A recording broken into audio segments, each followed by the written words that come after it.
Hi there, travel lovers. Is your trusted cruise and Tauck tour expert Shawn Power here.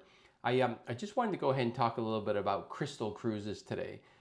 Reason being, the last couple of years, a lot of people have asked me, is it safe to book with the new Crystal Cruises? Now, maybe you don't even know what I'm talking about when I say the new Crystal Cruises, but Crystal Cruises, they were a cruise line that was started, I think, back in 1988. So, we're talking almost 40 years old. But what happened was during COVID in early 22, unfortunately they went bankrupt. Now they were almost over 30 years old at the time, or around 30 years old. Um, Super highly rated cruise line, all inclusive. About the best food and service you could get. Them, Regent, Silver Sea, all top line. So Crystal was amongst those guys. Very loyal clientele, very loyal staff. So people absolutely loved them. In the travel agency world, we all enjoy putting our clients on Crystal as they used to go back and book again and again and again. So everyone was super sad when Crystal went out of business.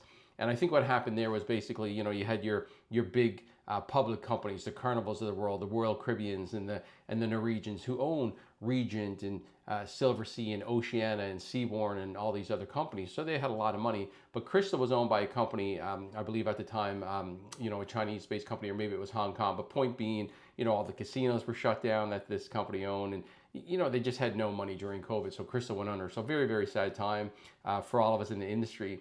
So what happened then was basically about 6 months after Crystal went out of business, the A&K Group, who runs A&K, tours. A lot of people have probably heard about A&K, Jeffrey Kent and company. They bought Crystal ships and said they were going to revive them, and they were even going to still call them Crystal. Now, I got to be honest, I was one of the first ones to think that was not okay. I just thought it was a dumb idea. Let's put it that way. I mean, I really thought, like, millions of dollars had gotten lost when Crystal went bankrupt. So many people lost their money. I thought, who's ever going to trust them again? Who's ever going to go with them again? So I was like, there's no way I'm selling them. And luckily, when Crystal went out of business, I had stopped selling them almost 2 years earlier, because they were one of the first companies affected by COVID. They had ships in Asia at the time, and I really saw the writing on the wall that they weren't handling things well. They weren't refunding money and stuff. So I stopped booking my clients. I managed to get everyone's money back. One of them took like a year to get back, so it was a real mess. So I could see, it wasn't going to be good. So I thought, I'm not going to work with this company again. There's no way I can trust them. But like I said, A&K decided that they were going to, bring them back to life. We'll put it that way. So about a year later, they did that in, I guess, summer 23. And again, I was like, there's no way I'm putting on Crystal people on Crystal, because you've got Regent, who's backed by Norwegian. You've got Seabourn, who's backed by Carnival. You've got Silver Sea, who's booked by Royal Caribbean. You've got Explora, who's booked by MSC. These are huge companies. So I'm like, why would I want to put someone on a risky cruise line? So I did nothing with it. And for about a year, I started hearing, people say good things about Crystal. Now, again, it wasn't me or my clients. It was more colleagues and industry articles and that kind of thing. So basically, after a while, I started paying a little bit of attention, but I thought, you know what, these ships are still really old. I just don't want to put my clients on them. There's so much better options out there. But then all of a sudden, I guess it was maybe mid 24, Crystal said, we're going to build new ships. And I guess it was more A&K who said that, because like I said, A&K Travel Group is who owns them. So basically, that really got my attention, because I said, boy, they're back a year. Now they're putting a lot of money into it. They're going to build new ships. I knew a lot of people were traveling with them again. And a lot of their staff went back because they really like working for Crystal. And also there was a couple of more things that they did. For example, A&K, when they relaunched, they said, look, if you lost money with Crystal when they went bankrupt, whatever you lost, we'll take that credit and we'll let you apply to a new cruise. They had no obligation to buy this, because it's not like they bought the debt of the old Crystal. They just bought the ships. So I guess they, was a lot of goodwill.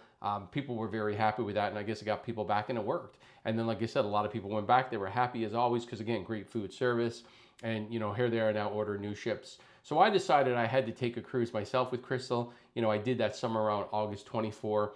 And that was probably my third or fourth cruise with Crystal at that time. Of course, first one in many years since they went out of business. But they were great as always. Great food, great service. And I could see the loyal clientele that they always had. They were like hugging the staff. Some of them, it was their first time out in years. And over 85% of the staff came back. And like I said, tons and tons of their past clients. So it just says a lot for their brand, and how much people really, really do love them. Now, without getting into the whole story, the other reason why I was confident in Crystal, besides ordering new ships and stuff, was that the ownership had changed. Now Jeffrey Kent, who started A&K many years ago, is still involved in A&K. I think he owns about 15% of the company. But and I know I'll probably butcher this, but Manfredi Lefebvre the video, him and his family started Silver Sea back in the day. So of course I've worked with Silver Sea for years. I know I can trust them. They went on to be bought by Royal Caribbean, and they're still going as strong as ever, probably even stronger with more with more ships than ever. So I knew that Manfredi and his family, over a 40-year history for him alone in the cruise industry. So I knew he was someone that I could trust because of my history and business I've done with Silver Sea. So like I said, it really gave me confidence to work with Crystal again. I got on board. I could see that they were, still, the same Crystal as they always were when it came to food and service. And, they even did some things better. So for example, a couple of things they did, and no doubt this is Manfredi because it's stuff that Silver Sea did. So right away, for example, the ship I was on, I guess it was Crystal Serenity, if I remember that right. They fit 980 people on board before COVID, but then they brought it down to 740 people. So basically what they did was they made a lot of, they took 2 rooms and combined them as one and made bigger suites. I'll explain in a moment here. But the point is they had the same size ship with like 25% less people on board. So it spread things out and made it feel much more luxurious and more private space and everything, which was great. They also put butler service in every room. So whether you're in an ocean view room or a basic veranda or any of the suites, you get butler service. That's something that Silver Sea has done for years. So you can see that Manfredi kind of, brought a couple of the popular things in that Silver Sea did, to make Crystal even better. So like I said, I noticed those things right away, that there was more personal space, the butler service, it was all great. So overall, I mean, back to should I cruise with Crystal or not, it's kind of a yes and a no question, a yes and a no answer for me. So here's what I would say. Absolutely, if, maybe Crystal has an itinerary that no one else has, maybe it's just the date works well, better than anyone else, or maybe you've already got friends who are booked and you want to join them. Absolutely, I'd have no problem saying you should go on Crystal, and I'd even, recommend my clients to go on them in a certain situation. Now, with that said, when you look at Crystal compared to Regent, Silver Sea, Explora, and Seabourn, who are all Crystal's direct competitors, I do think that, within about a year and a half, I was on all those companies after COVID because I wanted to check them out and see how they were all doing. So Crystal definitely feels dated with their older ships. Again, I don't remember off the top of my head, but I think these ships are definitely pushing 30 years old. So you're going to notice that like the rooms are smaller. So Crystal still has ocean view rooms on board, like 215 square feet. That's like going on a Carnival cruise or Royal Caribbean or something. Very small room when it comes to the luxury space. Also, the regular verandas I think are something like 269 square feet. So again, not very big. Like if we talk about Explora, for example, who are the newest company in the luxury part of cruising, their basic rooms I think are 377 square feet. So quite a big difference. I mean, we're talking, I don't even know what that is off the top of my head, but it's like 75% bigger if you go in an Explorer room. So it's quite different. So point being, if everything was equal and you've got a Crystal ship and an Explorer ship or a Regent ship, I would go on Regent or Explorer just because it's a newer ship, more restaurants to eat at, much better rooms.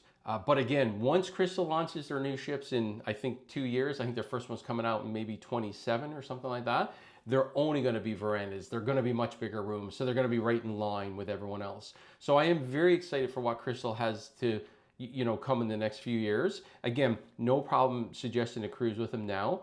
But again, go on one of the other ones if everything else is equal, just because, I do think the ship experience is a little bit better. But overall, I would say Crystal is back. I feel like we can trust them. A lot of money was put into them by the A&K Travel Group, which again is, I think, 85% owned by Manfredi and his family. They've got a lot of money. They really believe in the industry. They love the cruising industry. We love working with that family as well. So anyway, that was just a bit of a summary about, yes, would I, say go on Crystal, or no, would I not? And like I said, it's kind of a yes and no, depending on the situation. Last couple of things. Because Crystal is now owned by A&K does land tours all over the world. They do some river cruises and small ship cruises, but they kind of charter space from other companies. But, land tours are what they're really popular for. So one nice thing about Crystal and A&K being together is that A&K really knows their destinations. So what I've noticed is that Crystal is now offering a lot of elevated shore excursions. So, they're going to be pricey. Don't be shocked when you see the price. But the point is, like, let's say, I don't know, you end up in South Africa, maybe Cape Town, and there's an offer to do a land safari in the sea of the animals. Well, that's going to be high quality because they've got their A&K partners taking care of that for them. They're even doing some combination trips now where maybe you go on a Crystal cruise for a week or two, and then maybe you do a land tour for another week or two on top of that. So they got these combo options as well. So like I said, I think that's going to be a really interesting partnership. I am looking forward to seeing what they, what they do in the years to come with that. Just a few more positives about what's happening with Crystal. I noticed they had some great lectures on board. They always did in the past, so that's very positive that they still got those lectures going. Crystal always put more money into entertainment in the evenings than the other luxury guys, and I noticed that when I was on board, they still have some great entertainment. Now, again, this is not going to be, like going on a I don't know, a Norwegian or Celebrity in this high flying acts like a Cirque du Soleil show because they just don't have the space. But I noticed they have more singers and dancers.